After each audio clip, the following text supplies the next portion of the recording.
What if I told you the most dangerous woman in the Bible was not dangerous because of beauty, but because of something far darker? What if everything you thought you knew about Jezebel, the makeup, the seduction, the rebellion, is only the surface? What if the real Jezebel was not just a queen, but a spiritual system, a mindset, a demonic influence still active today? Before you think you know her story, watch till the end, because there is something at the end that shocks people every time, something the churches rarely talk about. Jezebel wasn't just a woman. She wasn't just a manipulative queen. She wasn't just an idol WORSHIPPR. No.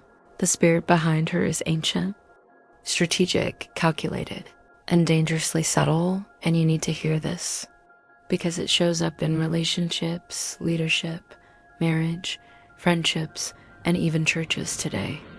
Stay with me, This is not the Jezebel story you've heard before.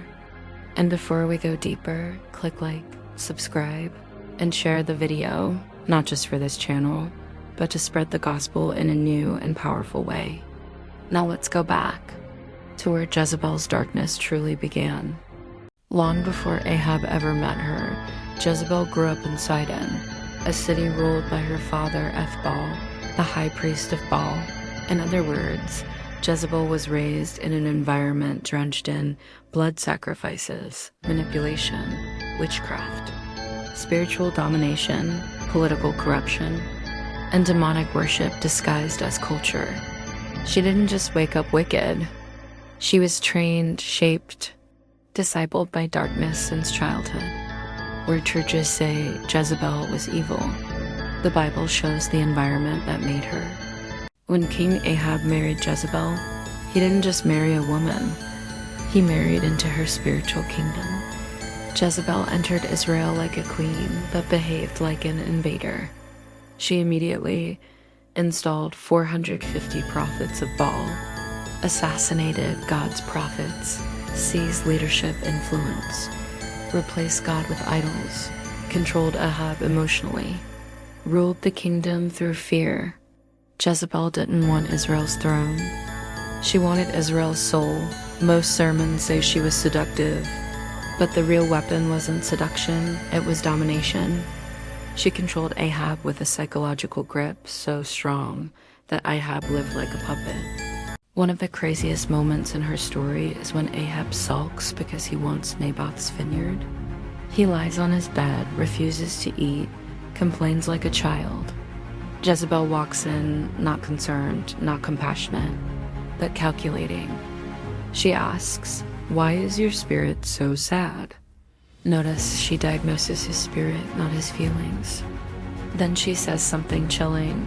"Aren't you the king? Get up, I will get you the vineyard." And with forged letters, false witnesses, and a staged trial, Jezebel murders Naboth. This isn't just wickedness, it's strategic evil mixed with intelligence, manipulation, and spiritual corruption. Her power was not beauty, it was psychological domination. When Elijah calls down fire on Mount Carmel, he defeats the 450 prophets of Baal easily. But when Jezebel hears about it, she sends a single message. "By this time tomorrow, you'll be dead." And Elijah, the man who faced an entire pagan army, runs in fear. Churches preach this as fear, but the truth is deeper. Jezebel didn't send a soldier, she sent a word. She understood something demonic. A word can destroy a warrior faster than a weapon. The spirit of Jezebel operates through intimidation, emotional attacks, psychological pressure, spiritual fear, mental exhaustion. It's not a woman, it's a spiritual assignment. Every major villain in the Bible had a moment of mercy. Cain, Pharaoh, Nebuchadnezzar, Manasseh. But Jezebel, not once did she show remorse.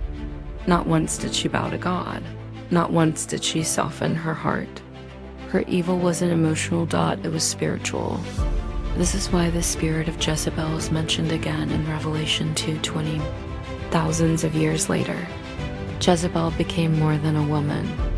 She became a spirit that manipulates, intimidates, controls, destroys relationships, ruins leadership, attacks prophets, silences callings, corrupts worship, seduces through emotional manipulation, hides behind charm and intelligence.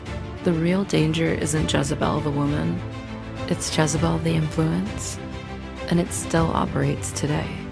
The most terrifying part, the Jezebel spirit seeks leaders. Jezebel didn't target poor or random people. She targeted leaders, a king, a prophet, a nation, a system. Today, the same influence targets pastors, worship leaders, influencers, men and women in authority, relationships with destiny, marriages with purpose. Because if you can control the leader, you can destroy the mission.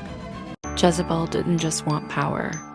She wanted to replace God as the source of identity. She wanted Israel to believe Baal gives rain, Baal gives crops, Baal protects you, Baal sustains you. She wanted to disconnect Israel from God emotionally and spiritually. Today, the same influence wants you to trust feelings over faith, trust desire over direction, trust manipulation over truth, trust charm over character. Churches often preach Jezebel as a seductive woman, but the Bible reveals Jezebel as a spiritual hijacker. Here's the shocking part you waited for. When Jezebel died, the demon behind her didn't die. It simply left her body and moved on. That's why Revelation 2:20 says, "You tolerate that woman Jezebel," written almost 900 years after her death.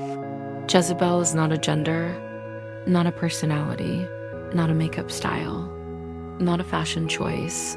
Jezebel is a spiritual influence that attaches itself to insecurity, fear of abandonment, childhood rejection, emotional brokenness, desire to control, manipulation, leadership vacuum, and it still operates in the modern world. Quietly, subtly, beautifully disguised. Where is Jezebel's influence trying to operate around you? In your mind, your relationships, your purpose, your spiritual growth, your leadership, your emotions? Jezebel teaches us 3 powerful things. 1, not every influence is human, some are spiritual. 2, manipulation is not personality, it's warfare. 3, God always raises a Jehu against every Jezebel. Always. The real question is, who is Jezebel trying to silence in your life? And who is God raising to fight for you? This is where the story becomes your story, and it's still unfolding.